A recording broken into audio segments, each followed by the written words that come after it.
You'll remember that the Arab Spring in northern Africa, which started in Tunisia, saw Egypt falling and also Libya. Saif Islam, the second son of the late Libyan leader Muammar Gaddafi, is possibly the best person to unify Libyan tribes and bring stability to the country. Well, this actually is according to the international defense and counter-terrorism consultant David Otto. Libya is set to hold presidential elections next year, and Saif, who was freed from jail this past summer, has been touted as a potential favourite for the post. Joining us now to share his thoughts on the Libyan political situation is David Otto. A very good evening to you. Thank you very much for joining us and welcome. Thank you for having me. Thank you. So why do you believe Saif Islam is the best person to bring stability to Libya? It was his family that caused all the disruption in the first instance, was it not? Yes, you're absolutely right. Saif Islam is somebody that, as you know, was the second son of Muammar Gaddafi. And as you rightly said, he was part of the people that fought against the protesters during the 2011 revolution that eventually saw the ousting and assassination of Muammar Gaddafi under the French-led NATO coalition. Now, what has happened since 2011, as we know, is that Libya has, turned into total chaos. There hasn't been any form of democracy as, the NATO-led coalition had thought. You have one government of national accord holding Tripoli. You've got General Khalifa Haftar in the east, terrorists holding part of the country, criminals and militias running their own area. And this has been a total disaster, since the collapse of the Gaddafi regime. And that has brought to the attention of, let us go back to the last known good, who understands the 140 tribes that Libya has, and who can really put them together, who can unite the people of Libya.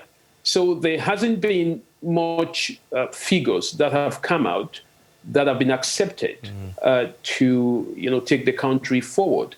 And this is why it now goes back to who can do it and who has done it before. And, Saif Islam seems to understand very much the dynamics of the Libyan culture. He understands the Libyan people. He's also one of, Muammar Gaddafi's sons who has studied abroad. I mean, he was a graduate of the London School of Economy, and he talks, much about balancing the Libyan traditional, system, but also, embedding some level of democracy that can bring the country back to stability. So it's all about going back to the last known good. And it does appear that, it's not just Saif Islam who can do it, but if he does it in collaboration and coordination with other leaders that have come up, within the country, then we may see some semblance, of unity coming back gradually. But at the end of the day, it is Libyans, who have to decide.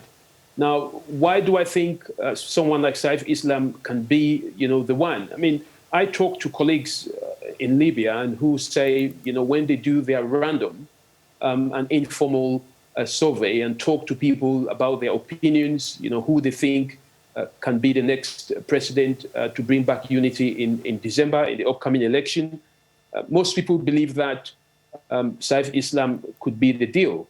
But with the ICC judgment hanging over his head, and also he was sentenced by a Tripoli court for, to death, those are some of the hurdles, which he thinks, if the people of Libya decides, those can be waived. But, we need somebody who can bring back stability to Libya so that the entire Africa, which has been impacted by the instability in Libya, can breathe, some air of relief. All right. I mean, there's a couple of layers to try and unpack here.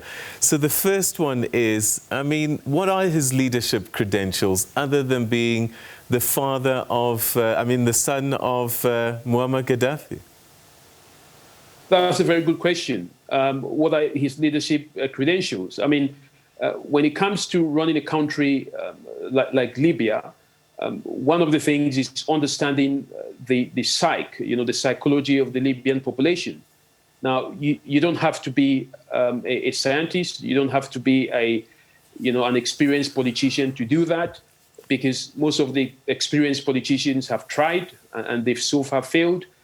I think one thing that puts him ahead is the fact that he's somebody who has talked about reform even before the ousting of Muammar Gaddafi. He talked about he's one of the sons that helped to denuclearize Libya. When the West was insisting that Libya should stop its nuclear pursuance. So he's been seen as somebody who can really bring together the various factions. We're talking about people like Khalifa Haftar, who are running the eastern part of the country, and he can also buy some favor from the government of national accord. Remember that Saif Islam, was well seen at the time during the revolution as somebody who could, liaise between the government and the revolutionaries. I mean, except for when in 2011 he made a statement calling for a full-scale war against the protesters. So after being in prison, since then, captured by the Zintan tribe, and actually understanding the dynamics of how the country has been, I think he's somebody who can be given a chance to see how best Libya can stabilize. Now, I am not a fan of fathers passing on their leadership to their sons, but what I think for the betterment of Libya, but also for Africa, Libya needs a leader that can be trusted by all these tribes, if not most of them. And if you go back to the history and culture of the Libyan people, I mean, the only person who managed to do it is Muammar Gaddafi. And because, his son was quite close to him, I mean, he has a chance. But let the Libyans decide. All right. So then the other issue is, I mean, I remember the Arab Spring, and I remember the troops, the rebel troops, marching into Tripoli, and the joy and excitement of the people at the time as they celebrated what they felt was liberation. So I guess what I'm getting to is the last time Libya was united, it was united against one person. And so you almost have to go back to that moment and say, how do they push that behind them? That was the one moment that they celebrated was the end of the Gaddafi family, but you want them to go back to that time. I think nobody wants Libyans to go back to the era of chaos. Libyans had thought, as it was sold to them, that in the absence of Muammar Gaddafi, there would be peace, the economy would thrive, the political system will be much more democratic. But every country has its own dynamics, and Libya has proven to be one of those countries that is essentially ruled by a union of tribes, tribal councils. And I mentioned earlier on about 140 tribes, and keeping these tribes together has always been key.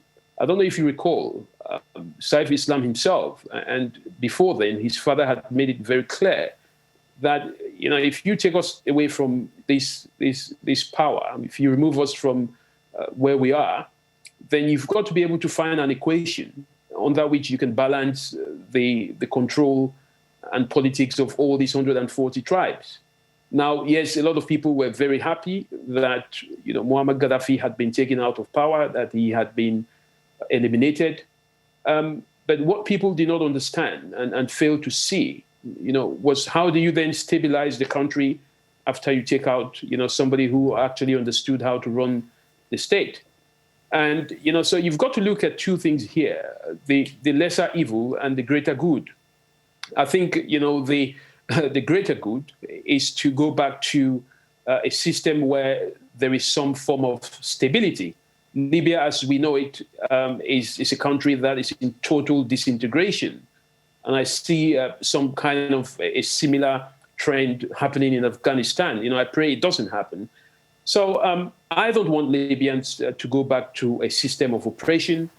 And I believe that somebody like Saif Islam, I'm not advocating for him, but I'm advocating for the stability of Libya. I think you need somebody who understands these tribal systems.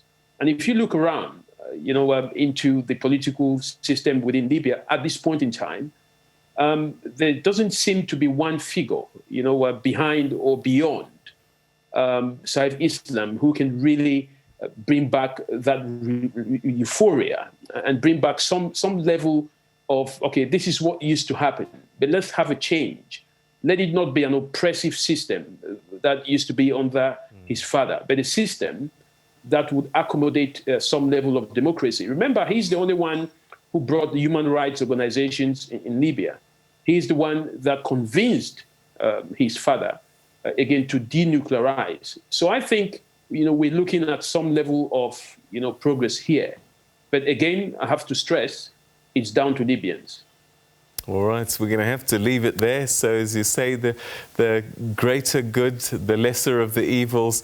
It'll be interesting to see what the Libyans do choose. David Otto, thank you very much indeed. Always good to talk to you.